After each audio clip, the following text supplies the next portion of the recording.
Good morning, good afternoon, and good evening, and welcome to another episode of the Quarterdeck.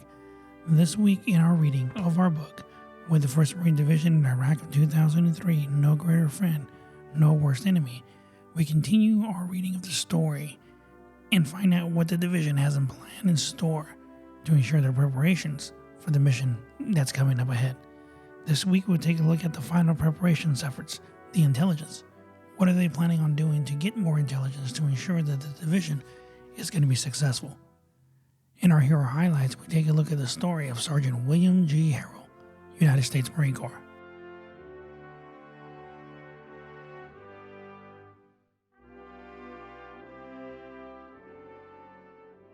Drop and give me 25. I'm the gunny. It's time for the gunning. The Quarterdeck. Lights. Get online right now. You got 10, 9, 8, 7, 6, 5, 4, 3, 2, 1, 0. Hello, my bunch of knuckle-dragging, beer-drinking, hard-charging devil dogs. You're listening to The Quarterdeck. I am your host, Miguel, the Gunny Signs. Get off the bus! I do solemnly swear. That I will support and defend the Constitution of the United States. Against all enemies, foreign and domestic.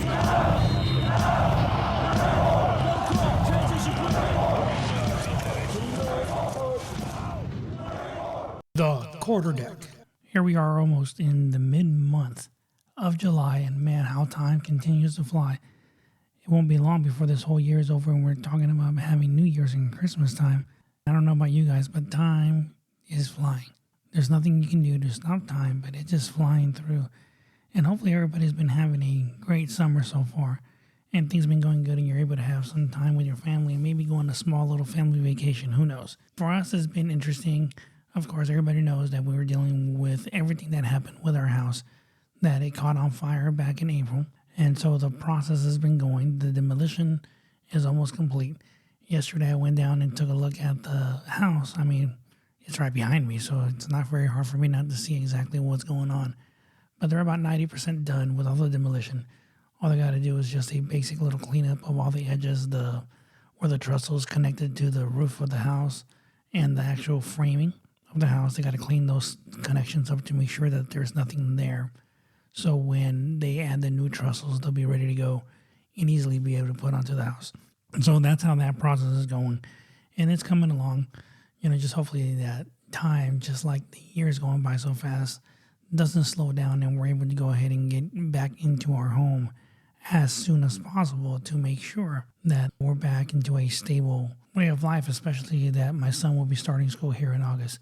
So you want to make sure that we're kind of stabilized there. This week, a veteran asked a very, very good question.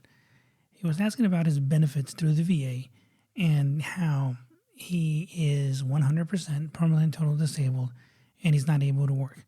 He doesn't have unemployability, but he doesn't have the capability to actually work because of his disabilities. And he wanted to know if there was anything else available that he could possibly qualify for to ensure that his family was going to be taken care of, to make sure that they weren't going to be struggling financially. And, so there's different other programs that are out there. One of the things that's available that's out there is that as a disabled veteran, you're able to apply for expedited processing of SSDI application for your Social Security through a Wounded Warrior program. So this is another form that you're able to actually be able to possibly qualify for additional income because you're not able to work. That there's a possibility that you, as a veteran, that could possibly receive an additional $2,800 a month with this SSDI benefit program under the Social Security. So what does that mean? That means you will be receiving an additional $2,800 a month. Of course, that's going to be taxed, though. Then monthly benefits for any children that are under the age of 18. And this increases throughout the years depending on what the living cost is every single year. When that comes out every year, if it's higher or whatever, it'll adjust to all that stuff and everything. It also gives you the opportunity to, if you want to use Medicare, you're able to utilize Medicare. I mean, of course, you are a veteran, you already have VA healthcare, but that'll be up to you. And of course, once you apply, it can be a lengthy process. Depending on how it is, of course, it depends on your age. How old are you? normally you don't get Social Security until you're at least 65 or 67 years old. And since you are obviously going to be below that age, it can take a little bit of time. And there are representatives out there that can help you, that will charge you a percentage of what you're going to be receiving. Now, this is not your monthly that you're receiving, but your retroactive pay. Because depending on when you apply, it's almost identical to the way the VA claim is. Once you apply, that is when the time frame starts. And of course, ultimately, whoever decides your application at the Social Security, whether it gets assigned to a judge for them to make your decision, you will be awarded retroactive pay back to whenever your application was initially submitted, or whenever they deem that it's feasible for you to actually receive all that back pay, because now you're not able to work and all that stuff. So this is yet another tool that's available, that it's out there that you can apply for. And there's many services that are out there that can help you with this. And you can actually just either find a lawyer, or there's organizations out there that can help you with this stuff. So take a look at that. Look into that. If you are interested in possibly applying for SSDI, you have the opportunity to do that. It's available. It's out there. So those of you that are not able to work anymore or can't work, this is out there for you to make sure that that can help you and with your family. So again, another tool. So don't forget, a lot of individuals go on there on my Facebook page and they just leave little notes of some of the things that they're interested in and some of the questions that they have. So remember, you can find us there on Facebook on the Quarterdeck with Gunny Signs, as well as remember that every podcasting application that is out there now streams our podcast. So share it. Let your friends know, so that way we can get more people to come on here, and we're able to increase the flow of how many people will have the podcast put out to them. So this way we can have more advertising and allow us to be able to grow and ensure that we can get more information out there, whether it's VA, whether it's Social Security, or just any typical type of story or things that we want to put out there of our time into the Marine Corps. Now, being in the Marine Corps, we always get to travel. We always get to do lots of things. And somebody asked me this week as well about the Navy. They told me that they had no idea that the Marine Corps was part of the Department of the Navy. And I told her, I'm like, yes, the Marine Corps is part of the Department of the Navy. And I looked at her with a serious look, with those gunny eyes, and I looked at her directly and I said, yes, but we are the men's department. Now, for all my Navy listeners, don't take that to heart. We just say it jokingly. And, we appreciate everything that the Navy does, especially for the Marine Corps, to get us out there to any type of environment that we need to get to, because you are the very first Uber that was ever created in the world. And again, don't take it seriously. But yes, I appreciated you guys always getting us out there to where we needed to go. Whenever we need to go somewhere, you helped us to embark all of our equipment, all our ammunition, all the Marines that we needed to head out to a danger area to make sure that we were able to conduct operations to keep our nation safe. So thank you very much, Navy, and thank you very much for the person that wanted to go ahead and ask me that question to make sure that we answered that here on our weekly podcast. But yes. But with all this downsizing and stuff, who knows? Who knows what the future of the Marine Corps holds? And, hopefully it just continues to grow, flourish, because, all the Marines, past and present, we enjoy serving the Marine Corps because we are a volunteer first. That volunteer to enlist to the Marine Corps because of tradition, because of history, and because of all those Marines that came before us. Are you looking for a photographer who can capture the most important moments in your life? Look no further than Miguel Signs Photography. Miguel Signs is an award-winning photographer with a passion for capturing the beauty and emotions of weddings, family portraits, and special events. With years of experience and a creative eye, Miguel Signs will create stunning images that you'll treasure for years to come. Whether you're looking for a traditional wedding album, a unique family portrait, or a professional headshot for your business, Miguel Signs Photography has the expertise to bring your vision to life. From the initial consultation to the final product, Miguel Signs will work with you every step of the way to ensure that your images reflect your unique style and personality. Don't settle for mediocre photographs that simply document an event. trust Miguel Science Photography to create timeless images that capture the essence of your special moments. Book your session today and experience the magic of Miguel Science Photography. Visit Miguel Science Photography online at miguelsciencephotography.com to see examples of his work and schedule your appointment today. What we're gonna do right here is go back. Way back into time. This week in our reading of our book, With the 1st Marine Division in 2003, No Greater Friend, No Worst Enemy, we're going to go ahead and continue with our story. Last week we talked about how the division deceived the enemy, thinking that they were going to do one thing when in actuality they were going to do another. This week the division is starting to prepare their final preparation efforts in order to make sure that the division has all the intelligence that they need in order to be successful once they cross that border and leave Kuwait and actually head into Iraq.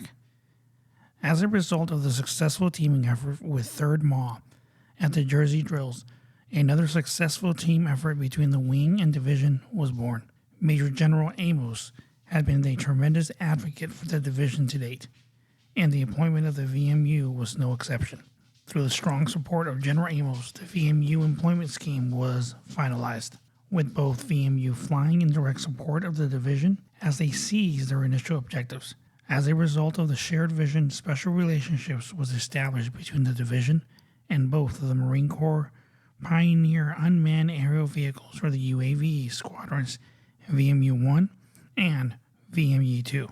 These squadrons would be operating in direct support of the division for much of the operation, leapfrogging forward to fly off improved airstrips, paved roads, and even dirt strips. The cooperation and aggressive spirit of the VMUs were to play an important role in supporting of the division's fight.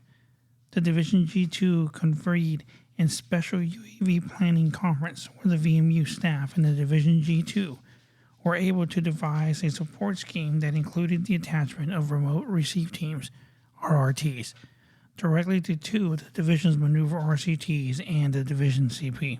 This placed an additional burden on the G6 to establish an unplanned communications link to the VMU squadrons in order to tie them into the division's voice and data systems, as they would typically be too far forward to receive support from 3rd MAW during the combat operations.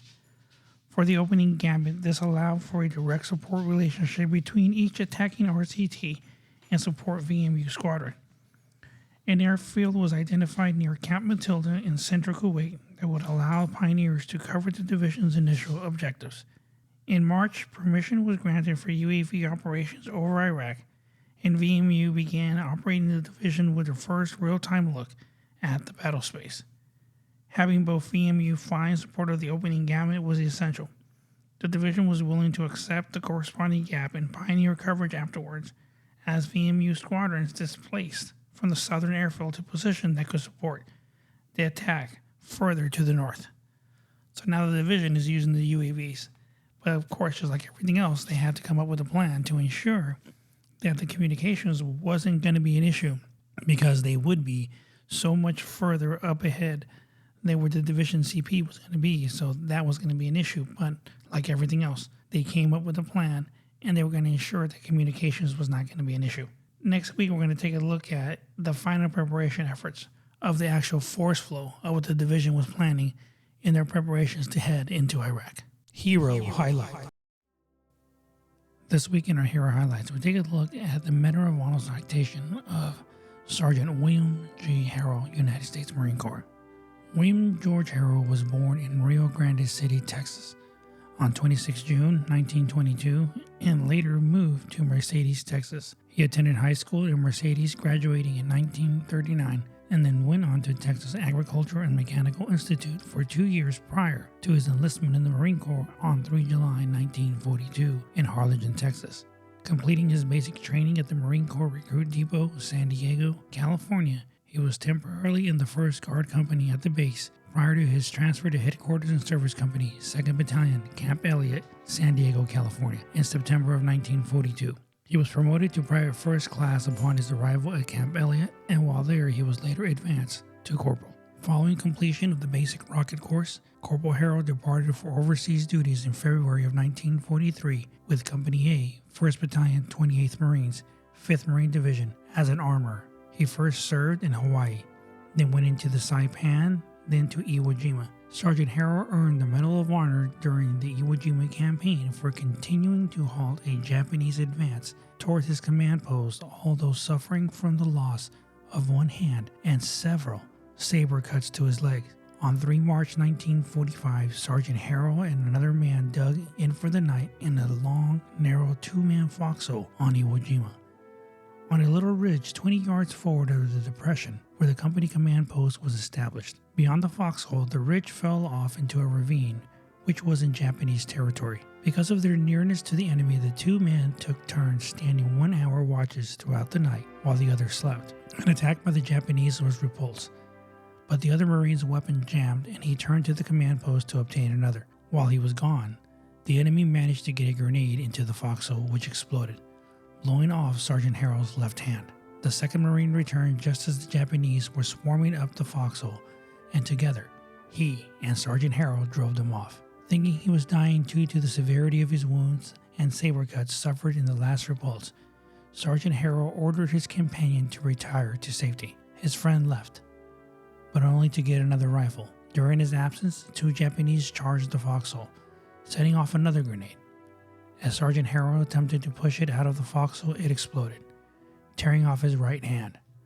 He was evacuated and treated at various field hospitals prior to his arrival in the United States. He was a patient at the Bethesda Naval Hospital, Bethesda, Maryland, while awaiting the presentation of the Medal of Honor. He was presented the nation's highest military decoration by President Harry S. Truman at the White House on Friday, 5 October 1945. Sergeant Harrell was discharged from the Marine Corps at his present rank in February 1946 because of disability resulting from his wounds. Sergeant Harrell died on 9 August 1964 in San Antonio, Texas, and was laid to rest in Fort Sam Houston National Cemetery, San Antonio. In addition to the Medal of Honor, Sergeant Harrell was awarded the Purple Heart, Presidential Unit Citation, Good Conduct Medal, Asiatic Pacific Campaign Medal with 1 Bronze Star, American Campaign Medal, and the World War II Victory Medal. The Quarterdeck. If you're just joining us, you've been listening to the Quarterdeck, and this week we just finished talking about, in our book with the 1st Marine Division in Iraq of 2003, No Greater Friend, No Worst Enemy, on how the division is planning on getting more intelligence by the use of using UAVs. And what a good way of doing that, because it doesn't allow anybody to go into harm's way just yet.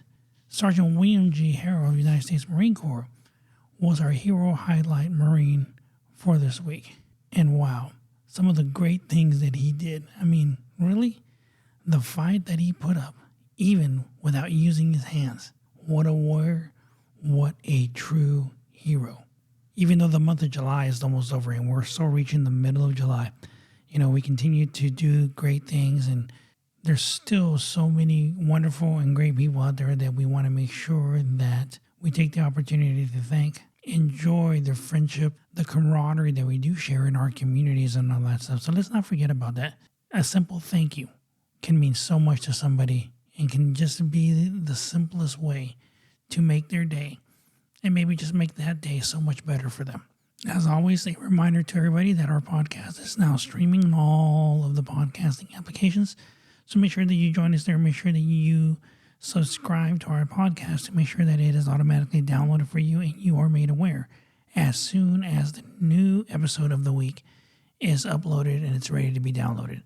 Like always, let's not forget that every Thursday at 0811, our podcast is made available for you to be able to go ahead and download it every single week. So until next week, this is Miguel, the Gunny Signs, sounding Liberty Call. Get out the bus! I do solemnly swear. That I will support and defend the Constitution of the United States against all enemies, foreign and domestic.